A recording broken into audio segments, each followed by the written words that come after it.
अध्यक्ष महोदय, उमेद मॉल या संकल्पनेच्या माध्यमातून महिला बचत गटांना एक शाश्वत असं दालन उपलब्ध होणार आहे विक्रीसाठी आणि 10 जिल्ह्यांमध्ये हा प्रकल्प राबवण्याचं जे ठरलेलं आहे, मी आवर्जून ही विनंती करू इच्छितो की महाराष्ट्राची कुलस्वामिनी आई तुळजाभवानीच्या तुळजापूरमध्ये हा उमेद मॉल धाराशिवचा करण्यात यावा, कारण दरवर्षी साधारण 1.5 कोटी भाविक तिथे येत असतात आणि विक्री करण्याच्या अनुषंगाने ते अतिशय योग्य राहील आणि आपल्या माध्यमातून मंत्री महोदयांना ती मला विनंती करायची होती। आणि प्रश्न हाच आहे की तुळजापूरला खास बाब म्हणून उमेद मॉल राज्य सरकार मान्यता देईल का, हा माझा प्रश्न आहे। अध्यक्ष महोदय, महिला सक्षमीकरणाच्या साठी आपण पाहतो की राज्यामध्ये साधारण 6,53,193 बचत गट काम करतात।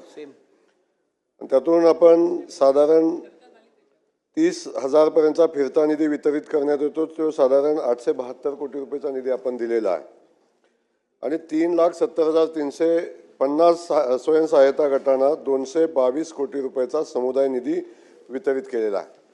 त्यासोबत बँकेकडूनही या सगळ्या बचत गटांना मोठ्या प्रमाणावर अर्थसहाय्य देण्यात येतं आणि त्यातून स्वयंसहायता बचत गटातील महिलांच्या उपजीविकासाठी छोटे छोटे रोजगार महिला करतात। त्या माध्यमातून विविध वस्तूच्या उत्पादनाची खूप मोठ्या प्रमाणावर निर्मिती त्या करतात आणि त्यातून निर्मिती झालेल्या वस्तूंसाठी बाजारपेठ निर्माण करून देण्यासाठी आपण बघतो की शासनाच्या माध्यमातून महालक्ष्मी सरस असेल, जिल्हा स्तरावरचं मिनी सरस असेल, अशा पद्धतीची दालन आपण उपलब्ध करून देतो की ज्या ठिकाणी महिलांनी उत्पादित केलेल्या मालाला मार्केट मिळावं आणि त्यांचा माल विक्री व्हावा, अशा पद्धतीचा आपण व्यवस्था आपण उभ्या करत असतो। आणि ह्या व्यवस्था उभ्या करत असताना त्या व्यवस्था असतात त्या 8 दिवसासाठी, 7 दिवसासाठी, आठवड्यासाठी अशा ह्या व्यवस्था असतात। ह्या व्यवस्था या महिलांच्या उत्पादित केलेल्या मालासाठी कायमची बाजारपेठ, बारमाही बाजारपेठ उपलब्ध व्हावी म्हणून आपण उमेद मॉलची संकल्पना माननीय मुख्यमंत्री महोदयांच्या समोर मांडली। मी खास करून सभागृहामध्ये मुख्यमंत्री महोदयांचं मनापासून कौतुक करेन की जी कल्पना आम्ही मांडली तातडीने त्याला त्यांनी मान्यता दिली आणि आता मंत्रिमंडळाने मान्यता दिली आणि आम्ही प्रत्येक जिल्ह्यामध्ये हा उमेद मॉल महिलांच्या सगळ्या जिल्ह्यामध्ये करणार आहोत आणि त्यातला पहिल्या टप्प्यामध्ये आम्ही चालू वर्षामध्ये आपण 10 जिल्ह्यामध्ये हा उमेद मॉलची निर्मिती आपण करतोय आणि महिलांसाठी हक्काची बाजारपेठ आपण निर्माण करतोय।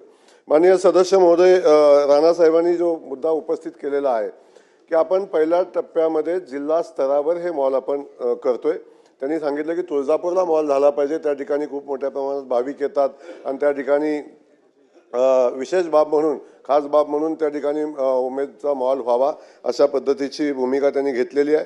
आपण पहिल्या टप्प्यामध्ये जिल्हास्तरीय मॉल आपण पूर्ण करू आणि खास बाब म्हणून नक्की आपण तुळजापूरमध्ये तो मॉल करण्याचा विचार आपण करू।